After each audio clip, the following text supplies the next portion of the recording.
dear, Terry Young. I took care of someone else's dog for the duration of the pregnancy with the promise of a puppy. It was a pit bull. They denied me a puppy because their dog wanted to leave did not want to leave its puppies, and it crapped on the bed. They blame me. Let's read on. They blame me. It's sad because I bonded and cared for the animal. Hard to give her back. I even had the puppies coming out, help puppies coming out. Well, look, I mean, I hate it when people, get together to do something and then, everybody, both parties don't agree on what was said. I mean, so what's the advice here? Well, look, the first thing is if they're not going to give you a puppy, you're screwed. I mean, that's the reality of it. You just have to get over that.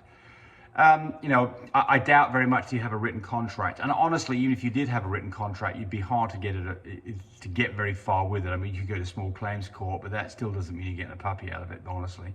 So I think you just have to lick your wounds and go on about your business and just not, you've got people who presumably were friends, now they're not friends because somebody didn't behave according to the letter of what was agreed upon. So, I think that at the very least, if you're going to get back into doing this again for somebody else, that you at least get a text between the two of you that explains what you both expect out of this so that nobody gets upset and hurt. So I'm sorry you had a problem, but people have fallings out for various reasons, and there's always two sides to every story too.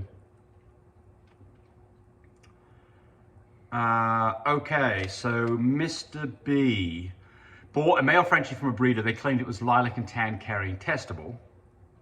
I bought the pup, did my own DNA test. Turns out that it's a blue and tan carrying cocoa and non-testable. What's there to do in this type of incident? Well, it's kind of like the other one, isn't it?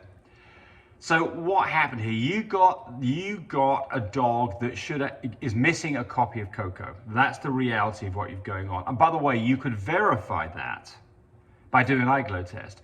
Because if it's a lilac dog, and remember that testing companies can get things wrong, so just to verify that you're in the right place, go get that dog into a dark room, do a red eye glow test. So that's a video with your light on, and it should have a demonic red eye glow. If it does, it truly is a lilac, and you're good. If it doesn't have a red eye glow test, then it's not a lilac, and then you're missing a copy of Coco, which is not necessarily the end of the world. So what would I do in a situation like this? The first thing I'd do is I'd call up the breeder and have a conversation in a polite, nice way about what's up and what they recommend that we do, and let them come up with a suggestion of what they think is a fair way to do this. I mean, I think a fair way to handle this would be that you get some kind of a rebate for the fact that it's missing one of the copies of Coco. That's what I would think would be fair. But I mean, what else might you want to do? Give the dog back. That may or may not be possible, right? So I think there's three scenarios on this. The first one is they tell you to pound dirt. Hopefully that's not one. They tell you to pound dirt and they won't talk to you. The second one is that they say, okay, yeah, sorry, there's a mistake made. We need to give you a rebate. And the third one would be is they take the dog back. And I mean, you've got to decide, if they're going to tell you to pound dirt, all you can do is tell other people about how they behaved. That's the threat, isn't it? That's the threat. But the other two, again, so these things happen. Hell, I've made mistakes before.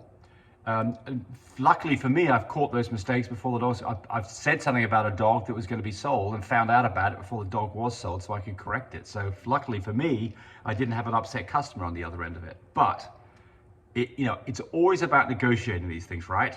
There's always a solution. And remember, typically the solution when you're trying to negotiate something is never perfect for everybody. It's a question of getting into that situation, that position where everybody feels they got something that's somewhat fair and they didn't lose their hide.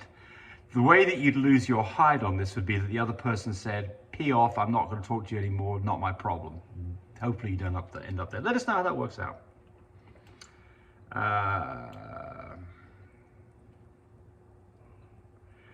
Ashley Gamble, she adding a female to a program that does not have a cleft, but 2 littermates did. And she wants to know whether she should be concerned about that. She said neither of the parents had clefts, nor did their parents, grandparents. Well, the reason, of course, that the parents and the grandparents didn't have clefts is that cleft palate puppies typically don't live. They typically die within a few days to a few weeks of them being born. They're very hard to get to the point where they can have surgery to repair the cleft.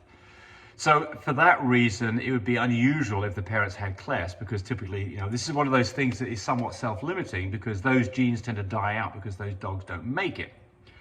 So then the question is, is this hereditary or not? And if you have a number of cleft palates in a litter, and I think quite possibly it could be a hereditary issue. If you had a single puppy, you know, you've got and I've had a dog before that's had many, many litters and had a cleft palate all of a sudden. And so almost certainly that's not hereditary, it's just a circumstantial thing. And by the way, these days, the thing that we do in all of our dogs is we give 5 milligrams of folic acid every day from when we bred to when they whelp, and it helps with these things like birth defects, like cleft palates. A cleft palate, by the way, is an opening in that roof of the mouth, and because of that opening, the dog cannot form a vacuum and it cannot suckle because air from its nose goes through to its mouth, and they don't suckle, they have to be tube fed. So that's the issue, and typically they end up getting sinus infections and they die. So, but your dog doesn't have that. So what's the chances that it is hereditary? I think there is a possibility, since there was more than one cleft in this litter. Presumably, if it is, it's a recessive gene that both parents have to carry, which would mean, if that's true, that 25% of a litter, you'd expect, if both parents had a copy of cleft, you'd expect 25% of the litter to have 2 copies and to suffer from it. So in the worst situation, if it was hereditary, is that your dog has a single copy of the cleft palate problem gene, and the chances are that you'd mate with another dog that did not have this, and you wouldn't have any problems. So I think you're probably fine. So the next question is, how do you test for this? And the answer is, there is not a test for a cleft palate. You know, there's 35,000 genes that are responsible for the makeup of a dog, and there's one of those genes, or maybe a couple of them, that are responsible for causing cleft palates, and we don't have a test for it, and we probably never will. So you're flying blind on this, but I suspect you're okay, and so I wouldn't get too awfully concerned about it. I mean, if this is a puppy that you are really in love with, and it's a gorgeous puppy, and you really want to buy it, I'd buy it. If you're on the fence about it, get off the fence, make that a reason for not buying that dog and finding something different. Brent Boudreau, must be from Alabama, you think, Louisiana or something? I have 2 baby Frenchies, 6 days old. One is lethargic and not pooping. He's not as aggressive in nursing, so we are supplementing with goat's milk. Any suggestions? Yes. Weigh all your puppies every day. You want to see, after day 3 and onwards, a ½ ounce gain in puppies. If they're lethargic, it's a warning sign. If they're not gaining weight or losing weight, it's a very big warning sign. So what I would do if a puppy's not pooping, the first thing is I'd probably give it an enema. And you can give that 3 times a day with some slightly soaked up water blown up their butt with a syringe gently. So you can get it pooping. Because, you know, if a dog is constipated, this absolutely can cause a problem. If you're nursing, it's possible that you've got your formula a bit not watery enough, not hydrated enough, and that can cause a puppy to get constipated. But yeah, I mean, lethargic puppies, one of the good tests is to put your finger in the puppy's mouth, and it should go, should be suckling, should be warm and moist. If it's not moist, it needs hydrating. And there's a number of ways you can do that, including an injection of saline solution under the skin of its neck. But if you've got a puppy that you're worried about, it's not gaining weight and it's lethargic, at some point you may want to go to the vet. Yvonne Foley commented on my puppy taping up short that I did, saying, be sure not to take them up too tight, it can cut the blood supply off. I was a vet tech groomer for years and became a nurse, and I've seen it a lot. I've never seen that. I mean, we don't take this up tight at all. All you're trying to do is fold the ear back and put some tape around it so that ear, you know, if my ears stand up, okay, I don't need it done. But if I had ears that were hanging down like this, we talk about droopy ears, then taking the margins of the ear and taping them together gently makes that ear stand up, because it can no longer fold. And it doesn't need to be tight. And what you're going to find is that tape will come off within probably 24 hours. Mum and the other puppies and that puppy will scratch it and take it off anyway.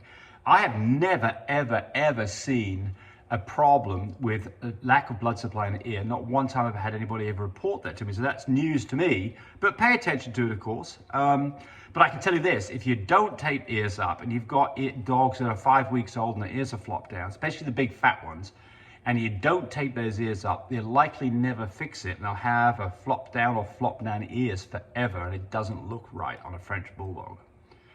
So get after it, and you will typically see this in the fatter puppies in the litter, the ones that have these floppy ears.